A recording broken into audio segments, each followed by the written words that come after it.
Welcome to Ritualizing Rest, an experiential podcast dedicated to restorative yoga practices and learning how to incorporate them into daily living. We'll practice movement, breathing, and meditation techniques. You'll hear relevant conversations regarding rest and what that actually looks like in this colonial, capitalistic, and patriarchal Western society that does not value this essential human right. Welcome to the show. I'm so happy to be here today. I have an exciting conversation planned for you with my friend Lisa. She is a trauma-informed somatic practitioner, somatic inner child healing facilitator, and an embodied entrepreneurship mentor. She supports her clients with somatic trauma healing and helps heart-led women, entrepreneurs, and creatives navigate business in deep connection with their body's wisdom. I love reading that out loud. I'm so happy that you're here. I'm excited for this conversation today.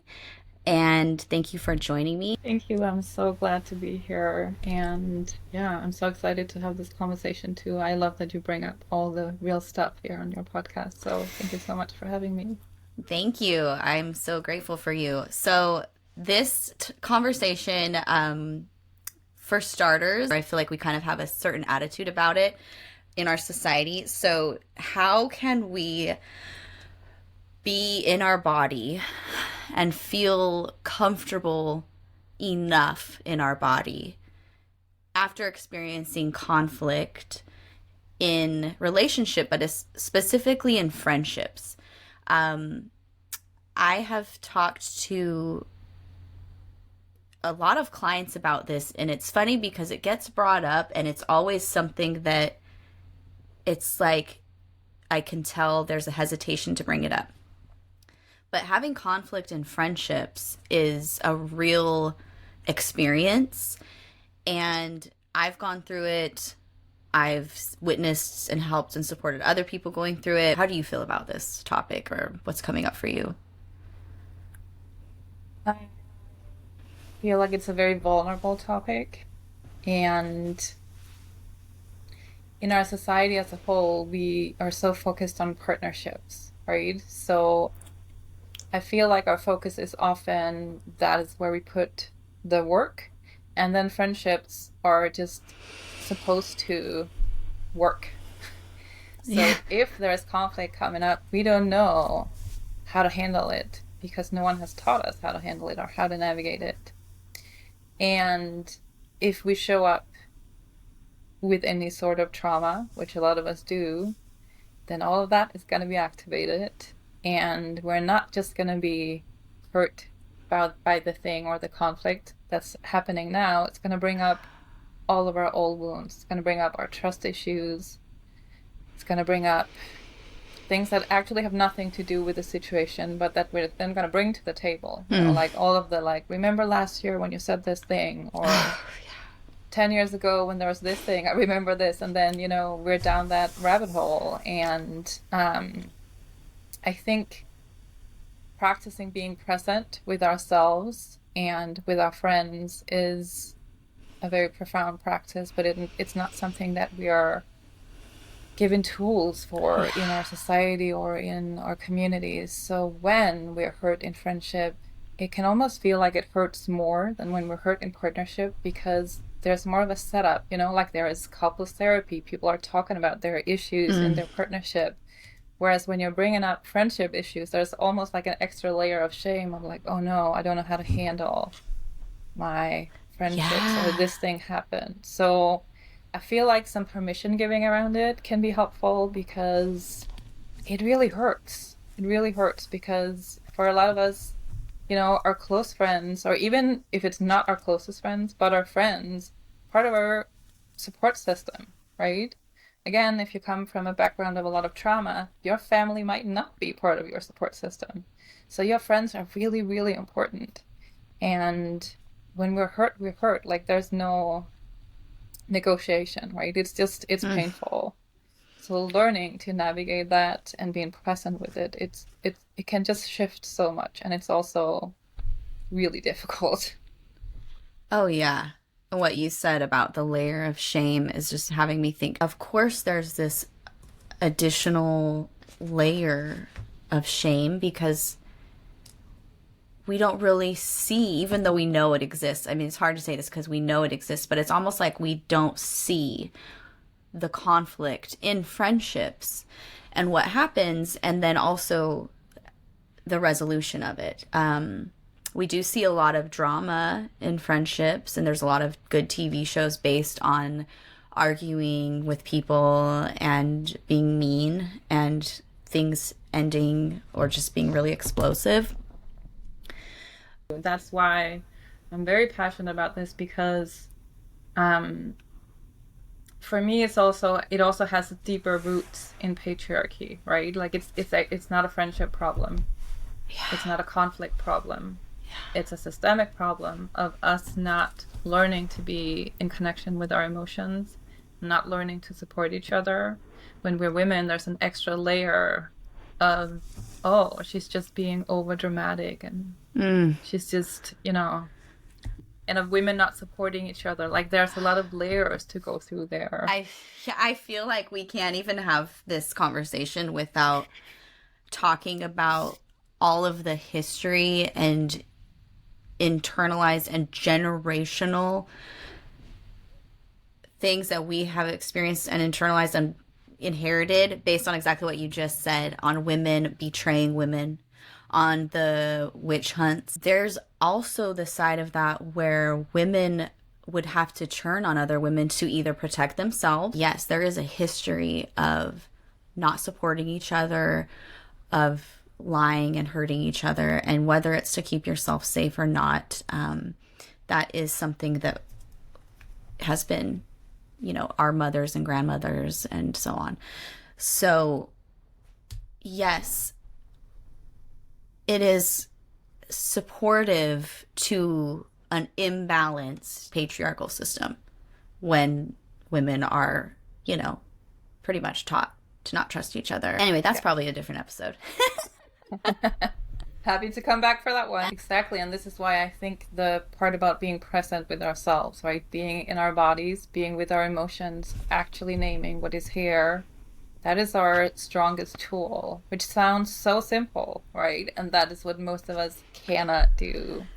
Because if we're having the difficult conversations and we're naming the things, we are likely also activating old wounds. And if we don't know how to hold those and stay within ourselves and not project all of that onto the other person, that's just going to escalate the conflict, right? And that's what happens for most of us, that we can't hold our emotions because the wounds that we are tapping into are so deep that we just don't know what to do with them. So practicing being with ourselves is the first step to practicing being with each other. And this is a deep part of the practice, that my own self-practice and also what I teach others, the simple practice of staying with your emotions, staying with yourself, staying present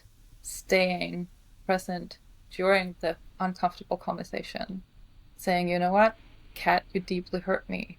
You saying, yeah, I hear you. Like, I didn't mean to. Pause. But I hear you. Yes. Like, that was not what I wanted to do. And it actually hurts me to hear that I hurt you. Oh my goodness, really? Yeah. I didn't even know. You have those conversations rather than being like, we all start being defensive, right? Like, I didn't mean to hurt you. That was not what I meant. You misunderstand me. And then we're already not present. We're already running away from the conversation. Yes. You reminded me of a couple of things. The first thing I'll just add in real quick is that, yes, the relationship, is, I really believe, and I know a lot of people have said this, the relationships are the classroom of the soul, whatever. Like, this is where we learn and grow. And so when we have those, hold on, I gotta let my kitty cat in. I love that. It's real life. Sure. When we have these things and this exactly what you just worked through, where it was like, we can have the conversation, that is where we experience the growth, because you're sharing something with me that hurt you, and I'm faced with it, and having to look at a part of myself like, oh my God, and oh, that wasn't my intention, but it still happened. There is personal growth that can happen when we do listen and look at ourselves and not feel this need to like defend or explain, but to just be like, oh my God, like I hurt this person. That's what matters.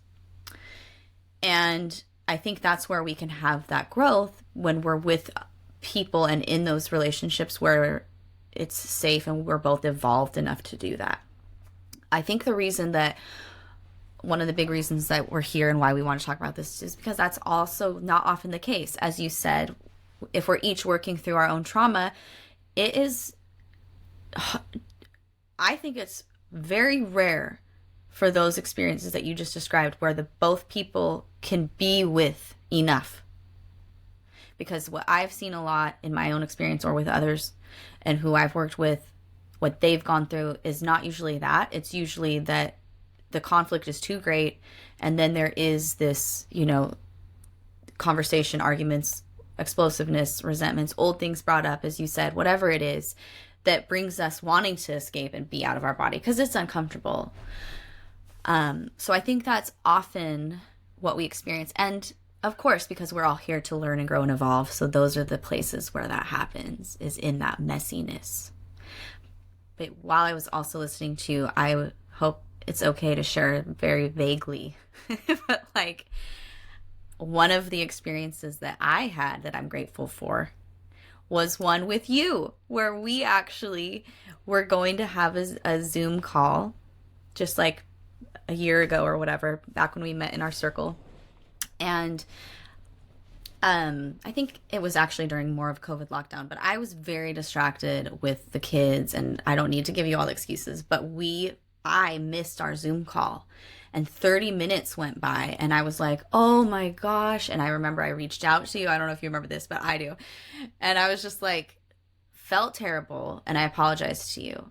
And I was very embarrassed and felt I still feel bad about it, because I was very aware that like I told her I was going to be here at this time, and that's important to me. And you were open with me, and you let me know that like you were hurt, and it brought up stuff for you. We both had our own past trauma triggered.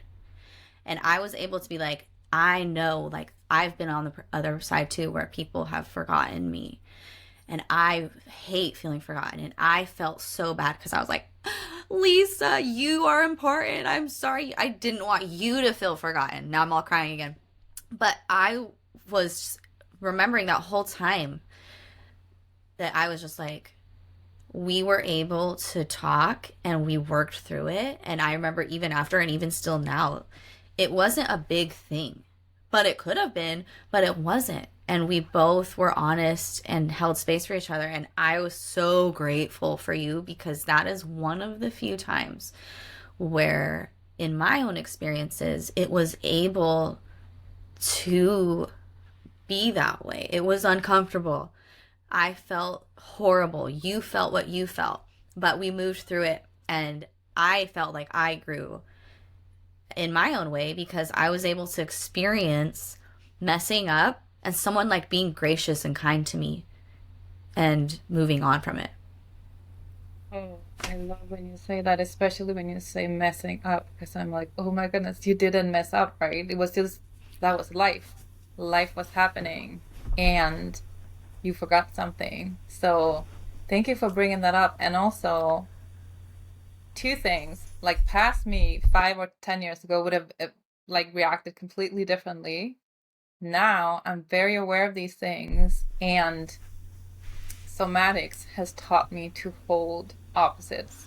So I can hold being hurt, and also, as you say, being gracious. Part of that is also, how would I want you to treat me if the opposite was the case, which is very, that could just as easily have happened. Like, it's not like you hurt me because you did this thing that no one ever, it's just a thing that happened. So I also always ask myself, could this have been me? And I'm like, oh my goodness, yes, I could totally have done this. And I don't want to waste any time or energy on shaming myself or others for things that are like, this happens. It's just a thing. So that has created such a flexibility within me that wasn't there 5 or 10 or 20 years ago, because there was so much rigidity in my system. There was so much abandonment. There was so many. I was so used to being left and abandoned. So, and this thing a year ago, I love that you said, because I felt forgotten, right? That's what it was about. It wasn't about you forgetting that appointment. It was about me having been forgotten so many times that in my system, it felt like it's not just another person forgetting me. I'm so forgettable. Yeah. Now I'm being abandoned again, right? So again, it wasn't actually about the thing. Yeah. It's about the stories that I'm holding in my body. And this is where it's difficult, right? Because I feel like in partnerships, we have more conversations around how am I expecting you to show up?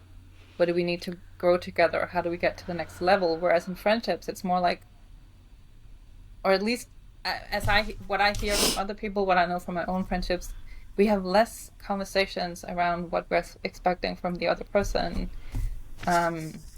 what we need, like expressing our needs.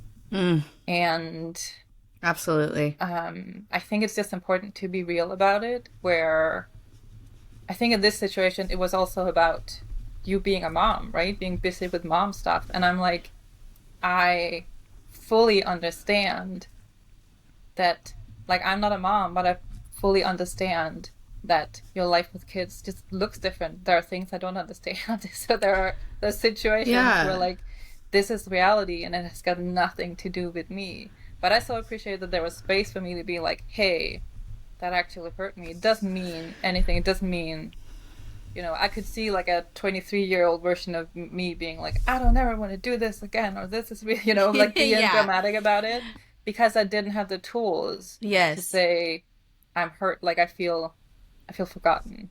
Well, I was really grateful that you expressed to me even at that time, and you knew that it, and I think you even communicated it back then, that it was more about other things, but like it brought stuff up. But I was so grateful to know that, because it helped my experience as well. And also, when you were so understanding and, like I said, gracious, you expressed how you felt, and you were very vocal back then too about you understood that I'm in a different place and that I had the 3 kids at home, and like you were completely understanding of it. And that was really healing for me, because I've had experiences where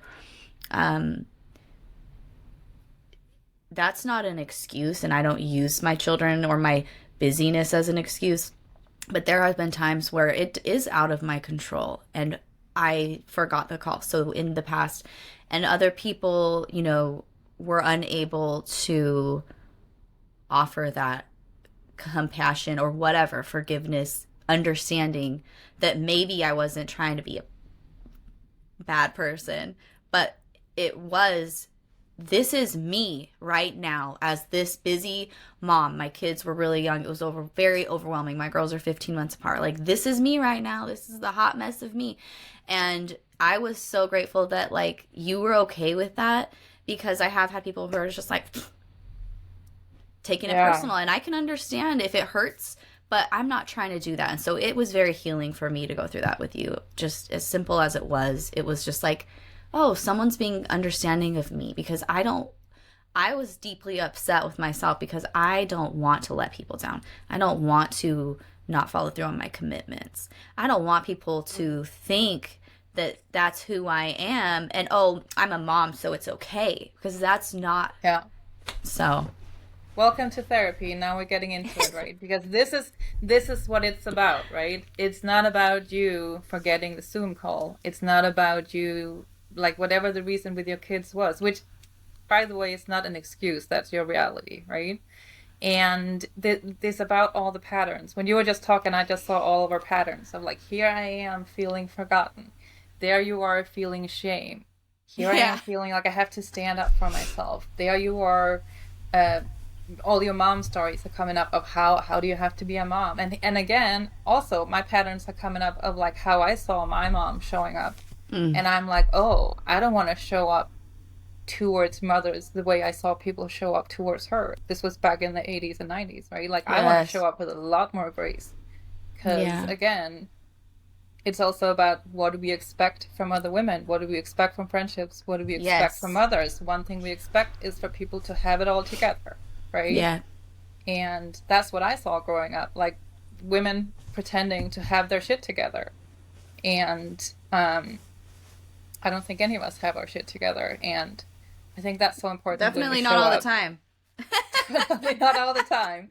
And I Maybe think it's so some. important to show up from that perspective, right? Of like, I can name that it wasn't fun being forgotten, but that might have been a week where 5 other people forgot me, right? So that might have made it really worse. For real.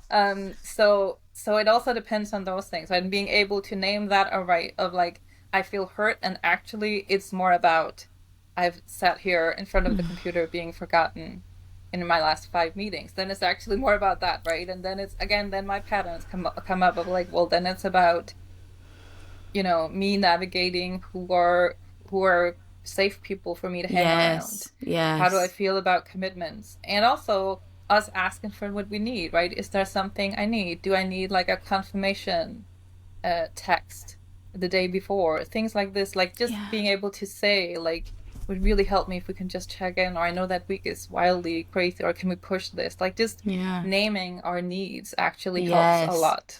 Well, I love what you said earlier about there's less conversations around what we need in our friendships.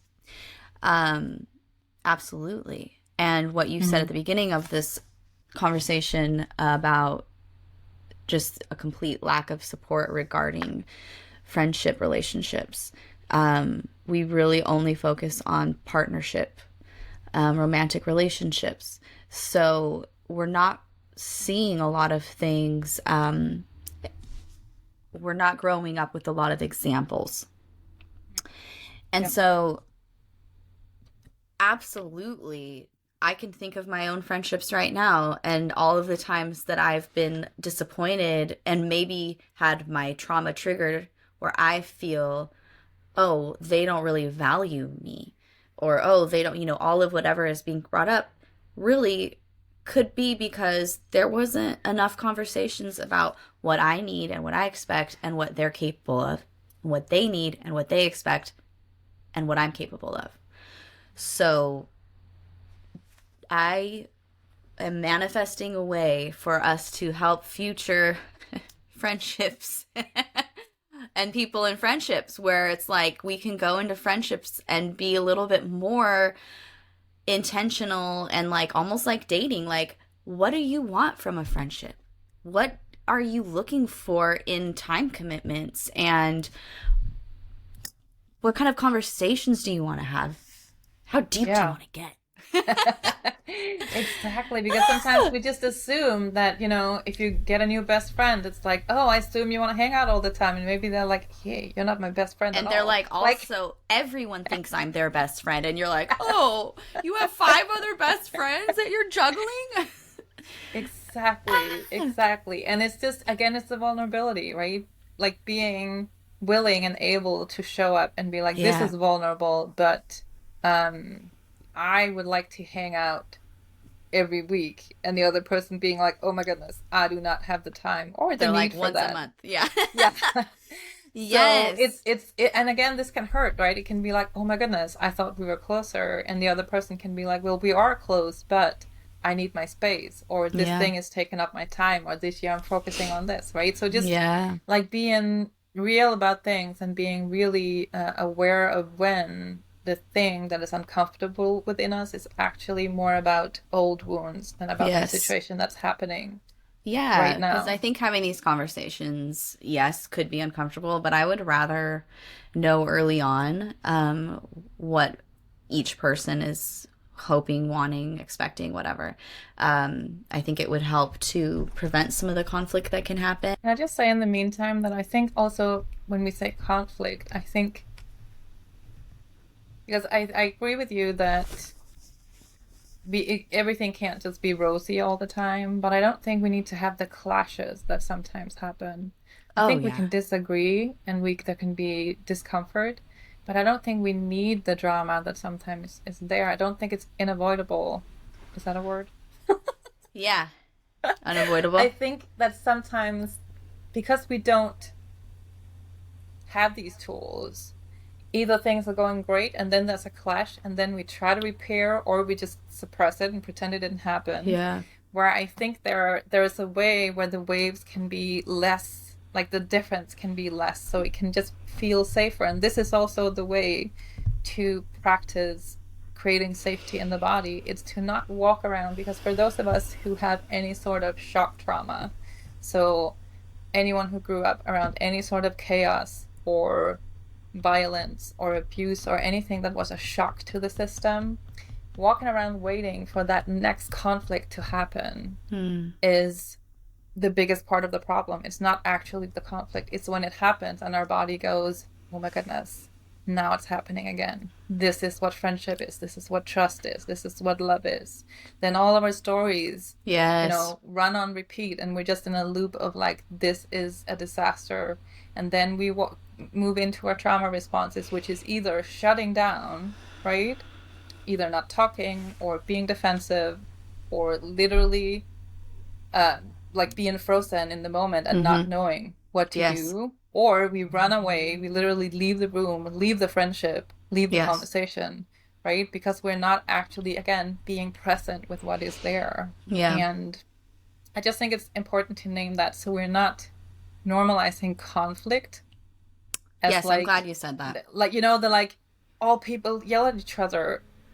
Well, yes and no. Like, I think Yeah. there's a way to be like, again, conscious about it, being like, you know what, now we're moving into this place where Yeah. I am really angry with you. There's a really big Yeah. difference between naming your anger and being present with your anger and yelling it out because you don't know what to do with it. Yes. Explosive is Explosive anger is toxic. yeah.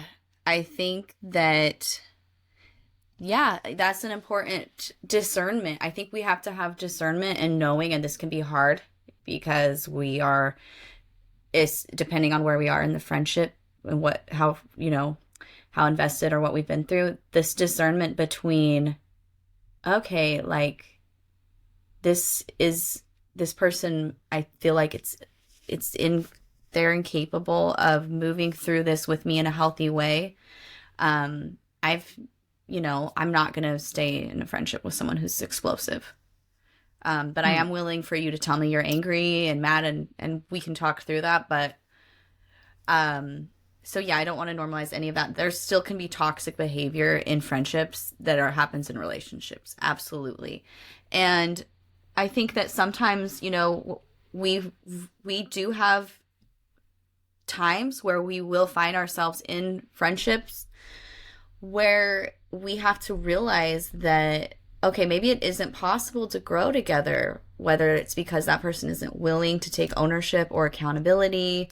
Maybe they're playing the victim, so they're just, everything is about, well, you know what I've been through and this is really hard for me, and that's fine. But when that gets to the point where someone's only wanting to be in that victim mode, it's going to be hard to move forward. So we have to also see what's going on. Sometimes they're just not willing or capable to do the work or emotionally intelligent enough, and that can be hard. And I think what's hard too is when we find ourselves in situations where a friendship might really remind us of a past friendship or family member or relationship we've had, and maybe in that relationship with that other person we didn't have the opportunity to move through something, and now we're feeling a little familiar in this situation.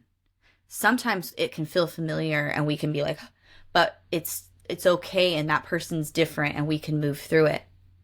And sometimes we're like, oh no, last time I remember this is really familiar, this kept playing out, this is happening again, and it's like almost like now it's my chance to actually stop this sooner instead of allowing myself to continually not have these healthy boundaries. So there's lots of learning and different things that will happen in these classroom friendship relationships in the classroom of the friendship. But yeah, we do have to have a level of discernment of knowing when we're working and playing with people who are capable and can meet us where we are just as much as we're going to meet them are. And when it's like, actually the lesson here for me is that there's just no more growth here and it's time to walk away. Absolutely. And that's it. The discernment part is difficult, right? And the disappointment and sometimes heartbreak of leaving. Like if people are not willing and able, you're gonna waste your time. You're gonna waste your time, including if it's someone that you really love and someone that you wish were in a different place. We cannot make other people do anything. And it's important to also look at like, are the words matching their actions? Do they keep saying, yeah, I want to work on this, but they're not actually working on it, right? That's a classic avoidance strategy of just like saying what they wish was happening, right? So they're like, well, I'm like, they saying think what you want to hear, right? Yeah, but it's not conscious, right? They're not trying to manipulate you, but it comes off as manipulation because they keep saying, yeah, let's have these conversations, or let's work on this, or let's repair this. And then when it comes to the real work, it's not happening. And in my opinion, again, this comes back to vulnerability. We don't learn how to feel safe with being vulnerable. Again, patriarchy tells us to cut off our emotions. To never be vulnerable. Like, vulnerability is death, right? So we learn to just toughen up. And this is worse if you're a man or if you are in your masculine, right? Because you're like taught to just be, toughen up, forget about it, move on, and stay on the surface. And we all learn to show up in that way. So if one person is leaning in and being vulnerable and the other doesn't know how to do it or doesn't want to do it, right? Then there's an imbalance there, and that's never going to be an equal relationship. So that part is tricky in a time where we are all trying, or a lot of us are trying to, practice these skills, get more awareness, become more supportive of ourselves and each other. It's difficult because we need to be somewhat on the same path, or I don't want to say level, but like we need to move forward, right? We can't that thing about let's just forget about it, let's just move on. I really don't believe in that. I think our body remembers everything. It does live in your body. But you need to be willing, and as you're saying, able is often able, right? It's often that people just, they don't know how to hold the space for that vulnerability, and holding that the discomfort and the disappointment, those are big emotions, right? Again, they go right back to our core wounds. So unless we have some tools and some support and some supportive community around this where we can practice this, it's really hard because that's not what we're conditioned to. I think what you said earlier too, I can't remember the exact words, but what I'm remembering now is just this idea of like, I feel like this is what you made me think of earlier, is the more that we are aware as also of what we need and want in friendships, and what we're looking for and what we're capable of giving, and what all of that. And the more that we can communicate that with the other person, that's a good start. I think there needs to be this, I guess, I'm not saying this the way I want to, but what I've seen and noticed and witnessed as well is it's hard. So I guess I'll just say this exists and it's hard. It is hard when in relationships and in these friendships, we are communicating. And let's say that we do know what we want and need. And let's say we're being vulnerable and we're being authentic because we know that this is the best way to move forward. So we also don't want to waste our time. So we're being, and even the other person is like, I really appreciate your vulnerability and you're authentic, and like, Yeah, and they're like even noticing that, and you're like feeling seen because you're like, okay, I know I'm clear. Like I'm clear, and they're seeing that I'm clear. And then you keep moving forward with this person, and this person is like, it's a hard reality when you have to realize that just because you're clear, just because you're communicating, just because you are being authentic and keeping it real, and they're like noticing and like that, does not mean that they are as well. You still could be met with somebody who's like saying one thing and doing another. So I think that's where the discernment comes in, because people will not just say, oh, yeah, I want to work on this too. They'll also say things like, um,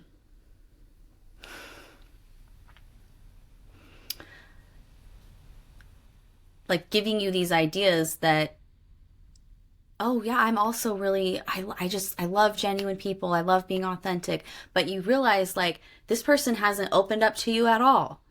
This person hasn't been vulnerable with you at all.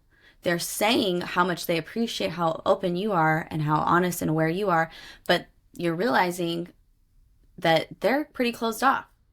So the reality of like, there will be times when someone's going to say exactly what you want to hear, which is you thinking that they're also wanting the same things you are. It's like a bad relationship. Like, oh yeah, I want to be your boyfriend.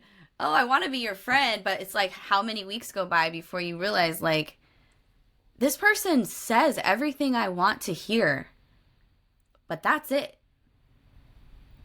The discernment, oh, woman, that if we could learn that, if we could bottle that and sell that, discernment, it's complex, right? Because if you have any sort of manipulation or gaslighting in your background, it's gonna bring up that shit.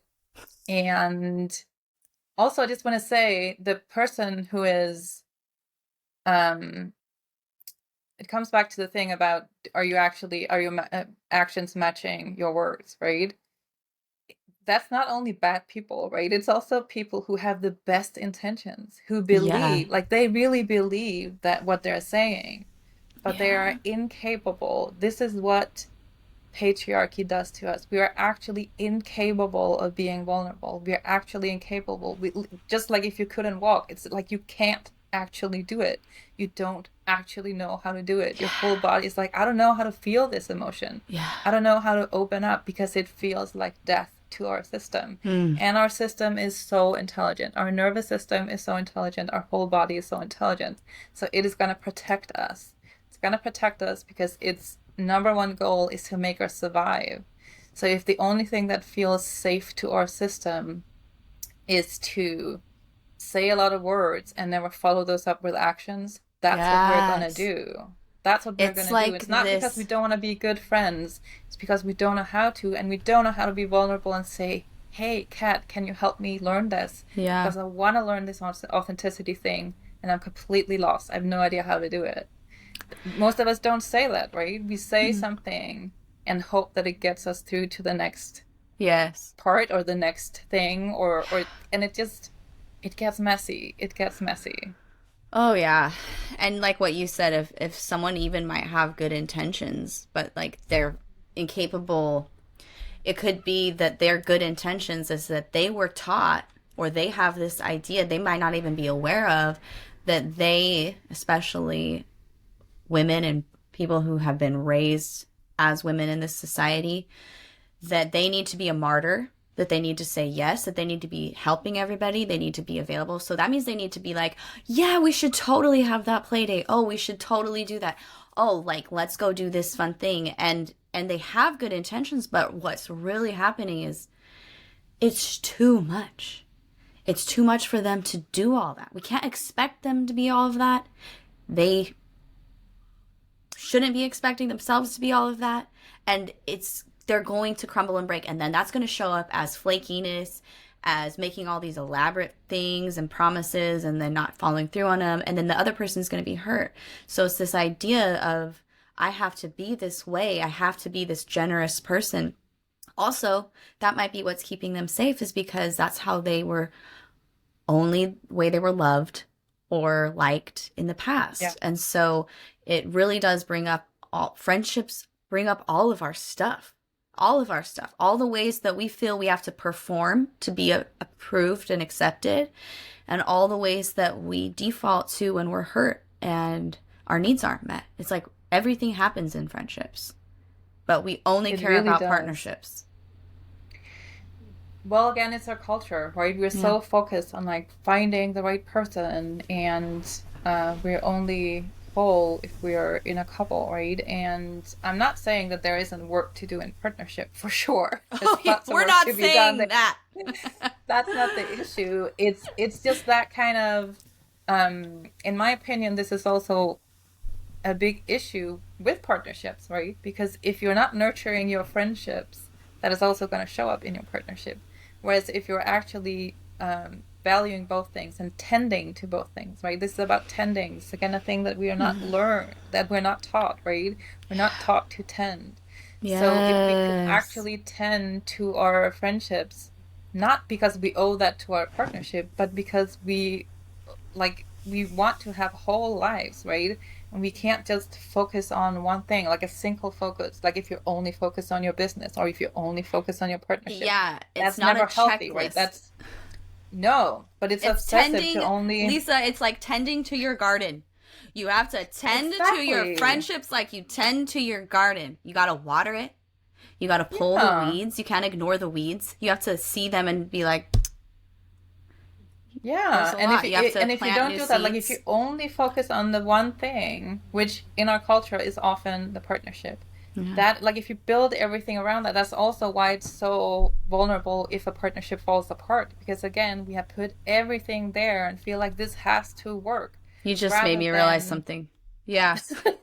rather than building our whole support system and Yes. appreciating when the partnership works and understanding that when it doesn't work, and this is a general principle in somatic work, it's not about the thing that doesn't work. It's about where are you under-resourced? Where have you not tended to things?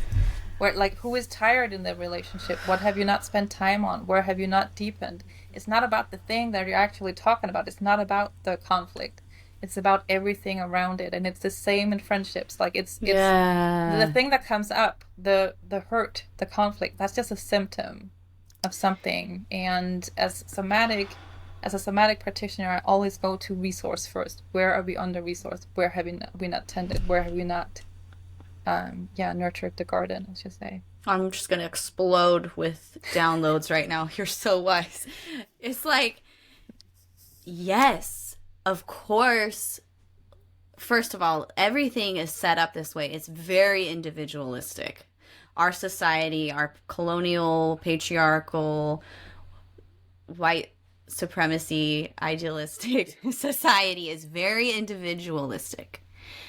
And how many of those things, whatever we want to call them, the issues, the conflicts, the conversations, whatever it is, are exasperated or even just there at all because the partnership is expected to be the be all for both people in a lot of ways. But as a whole, we are set up where it's like it's you and your partner, and you need to be fulfilling each other. And when someone's not fulfilled, I think we know that we need to fulfill ourselves and have our own friendships, but we're like, where are we nurturing that?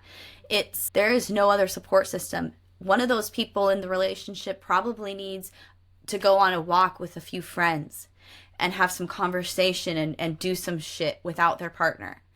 So there's this like idea, like, of course we should have friendships and we shouldn't just have our partner. But where are we seeing that other than a few like romantic ideas in movies? We only have the support for all the relationships who are under supported, like you said, under resourced. These romantic relationships that are under resourced because it's expected to just be all on us, just like parenting is expected just to be on the two parents. Yeah. And again, we're not this is just resourced. no one is resourced. This again, this is a systemic problem, right? That Yeah. everyone is freaking burned out. And so I can imagine people listening to this being like, I don't have freaking time to nurture my friendships, right? Yes. Because it's a real issue. Like, this is why we forget things or don't do things. It's because we are in survival mode, right? We are running from our work to our partnership to our busy And schedule that's to, how we should be, the good little cogs in the machine who are too yeah, tired to live a full life. We yeah, can barely manage the day to day shit.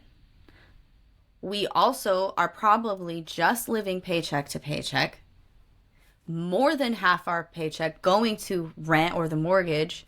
We don't really have any fucking room to feel creative or spontaneous. So yes, we do live in, this is a systemic problem, and these are all symptoms of where how we have been living and how we are living.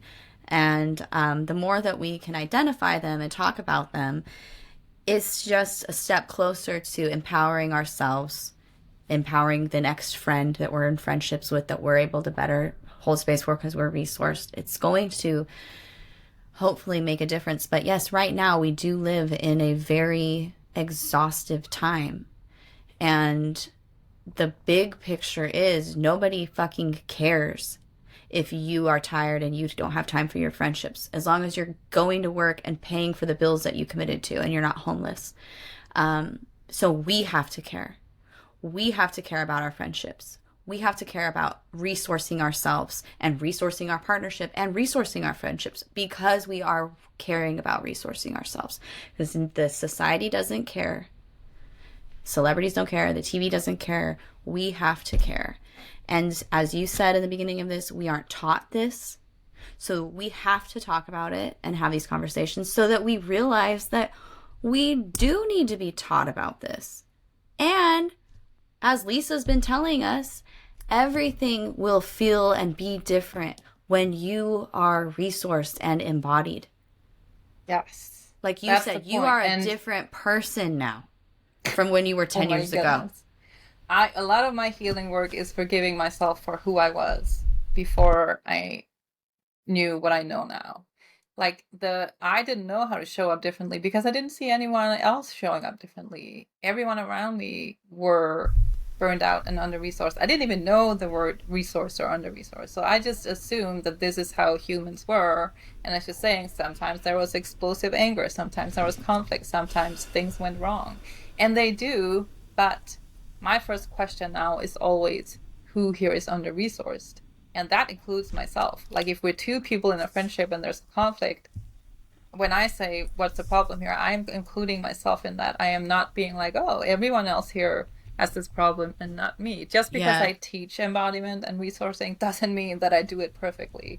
Just as everyone else, I wake up every day and struggle with the things I struggle with. So it's not like a thing that you can, I hate that word of mastery. It's not like you can master Yes.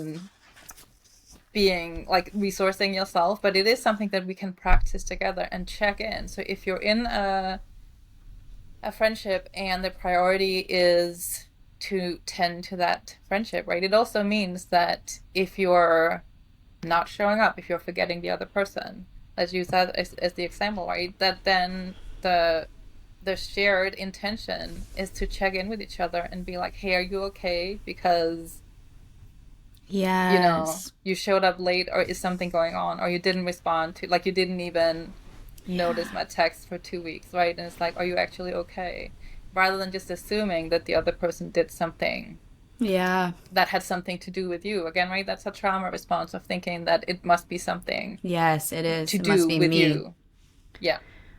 And it's a big shift, and it also takes a lot of practice because every day we're taught differently. We're taught the lie of the linear, right? Of like, it Yeah. just has to move along this way, and we just have to keep up, right? And that's not how it is. And sometimes we come back to a cycle in our friendship where we have to evaluate or be like, is this for me? Is this supportive? Or is this, you know, it's painful to be like, is this friendship draining me? But that is what happens Yes. sometimes, because if Yeah. we're moving in different directions and if we have different priorities, that's gonna happen. And it doesn't necessarily mean that that is horrible, or it just might mean that the season of our relationship is either over or shifting into something else. So like in this next season, we're gonna be a different kind of friends, Yes, right? that's another thing right there is evolution in these relationships.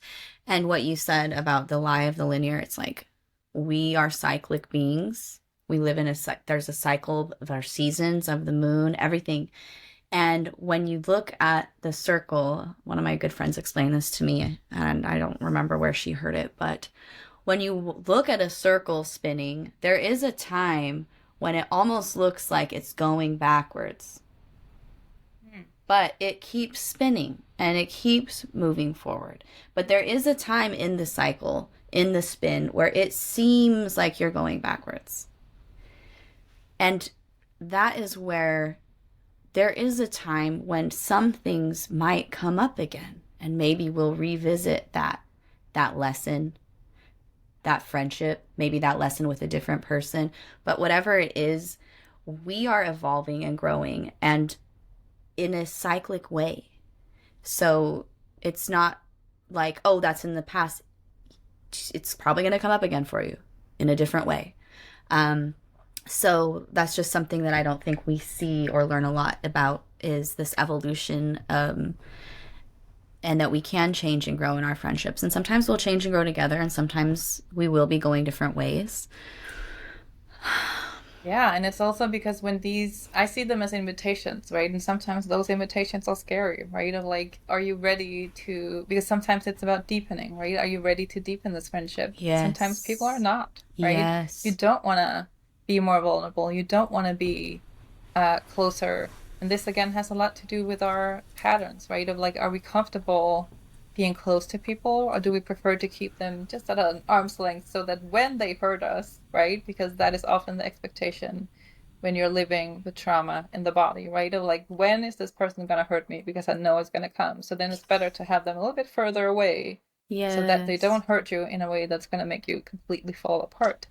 And again, we practice this a little bit more or a lot more in our partnerships, but in friendships, I think this is why sometimes we get so hurt, because we don't see it coming. So when it hurts us, it's like, oh my goodness, it hurts, and how was I not prepared for this? Yes. And when we do experience that hurt, how would you, as with your work, and if you were working with someone, um, and they wanted to feel like they could reconnect with the body and be comfortable, and I say comfortable enough because I also don't want there to be an idea where like the goal is to be perfectly safe and comfortable in our body. Like we are going to experience fluctuations.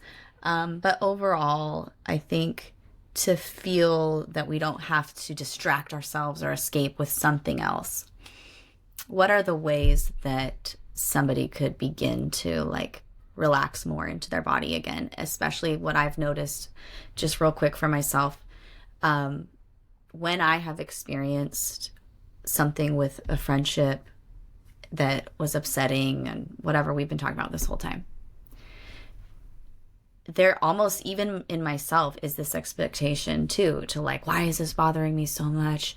I should be able to move on from this. Or like, why did I not see this coming? Whatever is going on with the brain and the ego trying to, that can be very distracting.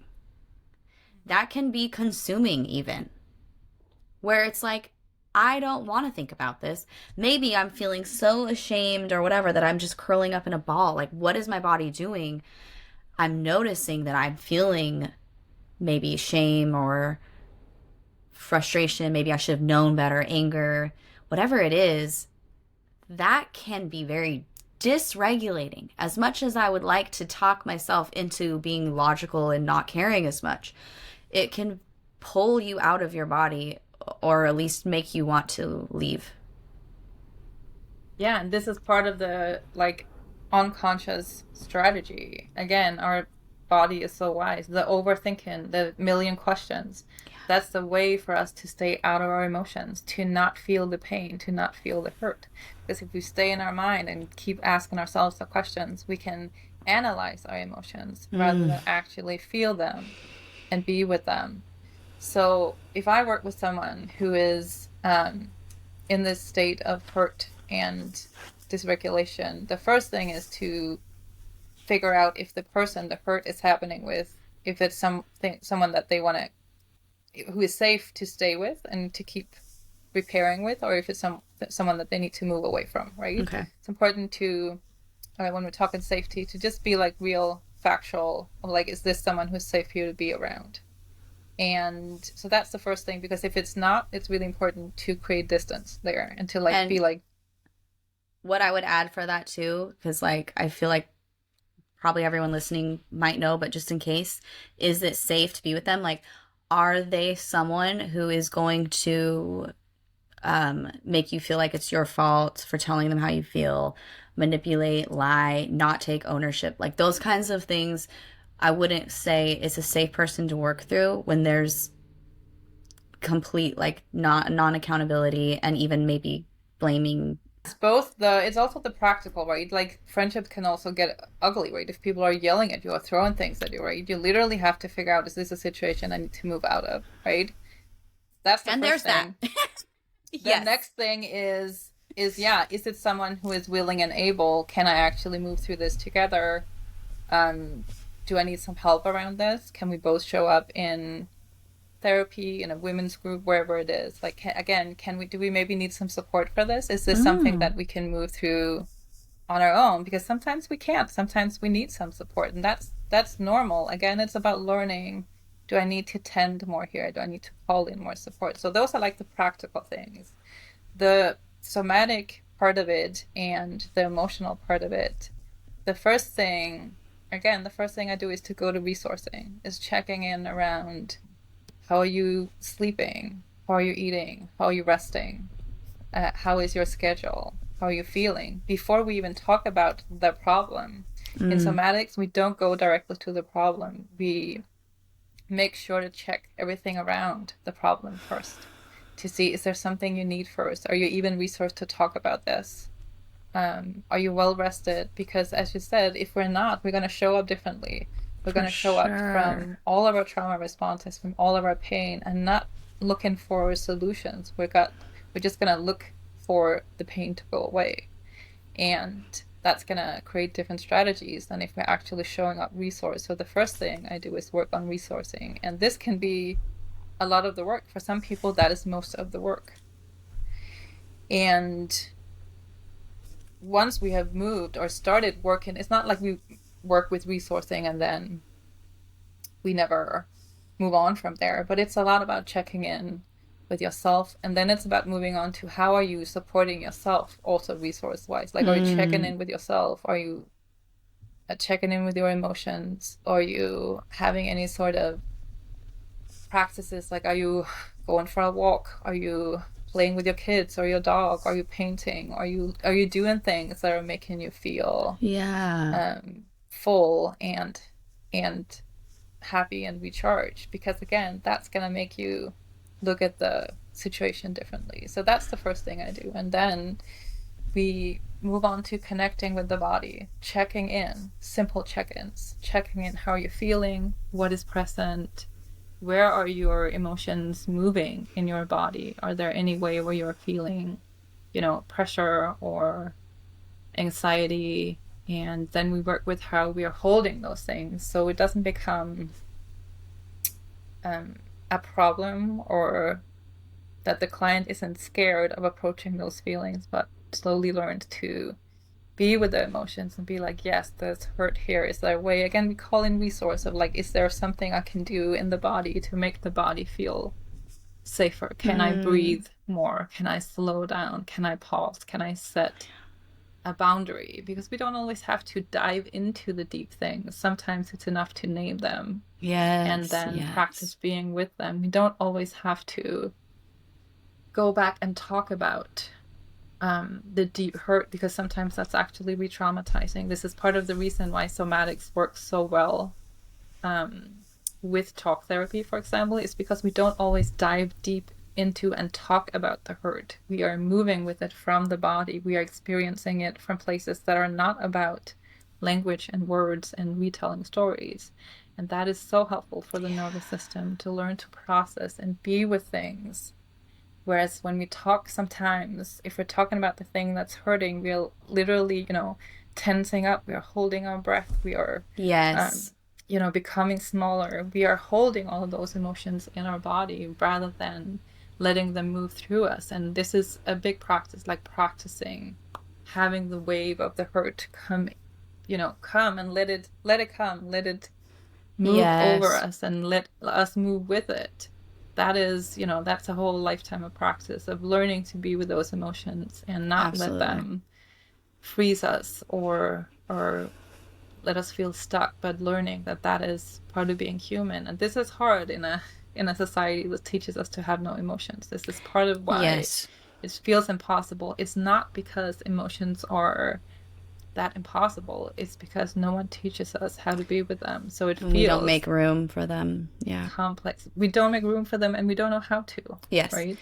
Yeah. And I think you said earlier, it's like this is a practice. And that's just what I always say. Like, it's a practice. Yes. We live in a world, yes, that makes it very hard. It is very hard to want to be present when we're faced with constant stress, whatever that is, relationship stress, money stress, climate change stress. There's so many things. And the more we care, the harder it can be to be in our body. So it is a practice every day, to check in, to do a body scan, to notice, oh, I have a horrible stomach ache. What am I thinking about right now? What is my body responding to? To check in with ourselves and to feel it. And what you said just now is something I remember learning in yoga. It's like when we pause and we can just feel that and be with it, name it, whatever, notice it in our body, that is huge because we're allowing it. So it's exactly the same thing you're talking about. We're allowing it to happen and to move through. And that doesn't mean we might not feel it again, but we're not holding it in and bottling it up, because what happens is we stay in that response of like fight, flight, freeze, fawn, whatever our go-to response, whatever our body's doing. So when we breathe, when we do these somatic practices, when we move through yoga poses and be with what's happening, it is creating space for it to lighten a little, to shift a little, to feel a little less consuming. And so it is a practice that, it's a constant reminder. And I think it's something that we just, if we can look at it that way and not feel like we have to, I keep messing up, or no, it's like I keep remembering that this is a practice. I keep remembering to take deep breaths. I keep remembering to notice what my body is feeling. Because also the more aware we are, we can start to decide, I actually really respond this way in my body when I'm around this person. So maybe I need to look at that. Or when I go to the store at this time of day, so maybe I just need to change my schedule a little bit. The more awareness that we can have and the more in tune we can be. So I love the work you're doing because it, like you said earlier, it seems so simple, but the hard part is just doing that and remembering that we are these animals that have these needs. Like, we are meant to feel these things and to move them through in a safe, healthy way. And as you're saying, it's really about the practice. It's about coming back to the practice, including on the days where we don't know how to, or we might not even want to. But to just remember that it's not about making the pain go away or making it never show up again. It's about knowing how to be with it, knowing that you're not going to fall apart if you're hurt in relationship, and you're not going to be powerless. Like, there are things you can do. It might not feel wonderful and beautiful and, all Disney-like, but it is possible, and it's not going to be death the way it feels like death to the system, right? So the practice Yes. of coming back and saying, I am practicing being with my body. I think that we can sometimes think that embodiment, it is beautiful, right? Of like being with the body and feeling all the feelings, and now I feel all light and everything is flowing in Yeah. my life. That's not what it is, right? Embodiment is about being real, Yep. coming back to what is real, coming back to the practice of being human and being with all that is there. That's not necessarily easy. No, That because is, we're allowing ourselves to be with those things that are uncomfortable and exactly. messy. And that's profound. This is also why it's working, right? Why Yes. it's actually shifting things. Yeah. It's because it's a quite profound practice. This It is also is. why it's so helpful to have support, whether it's in a group or working one-on-one, to just have someone guide you, because we're not supposed to do everything on our own, right? Again, that's the lie of And the as you systems said, that we we don't live have the within. tools anyways. We're not supposed to do it on our own. We don't have the proper tools. We're not really taught how to. So to connect with people who are aware of it and practicing it, and like you with your work, Yeah. it's like, yes, be our teacher. We need it. We need these teachers. And hanging out in community where that is the normal, right? Where the normal is to check in with yourself. Like, being in a women's circle, again, being in friendships where this is the normal conversation. So it's not Yeah. something you only take, you talk about emotions in your therapy session and then you go out into the world and forget everything you talked about, right? But Yeah. actually bringing it into your life and Into being like, let's talk practice. about this thing. Yeah. Bring it And into saying like, you know what? practice. This is what is here. Let's practice together. That is, for me, that is the gift of embodiment also, that we can really do it together. So it's not something that I have to fix for myself. It's a way that really deepens our relationship with ourselves, but also with each other. And that brings so much richness to our connection, right? That we can actually Yeah. be real. Meaningful connections, meaningful friendships. And if we are someone who is interested in growing and evolving, to be surrounded by other people who are growing and evolving and also holding space for your growth and evolution. So, meeting us where we are. yes. Cheers to those friendships and people and communities and teachers and relationships. Yes. Well, I feel like this has been a great conversation. I've loved talking to you, and I have a feeling that we'll have more conversations in the future. This definitely doesn't feel like we're done, but I think we could go on forever if we wanted. I would love to have you back, and maybe we could even have you back specifically for like an embodiment practice, where you could guide us through something if you wanted to do that. And I just want to say thank you for being here with me. It was a joy, and I just loved reconnecting with you. Thank you so much for having me. It was so lovely. And this is such an important conversation. So thank you so much.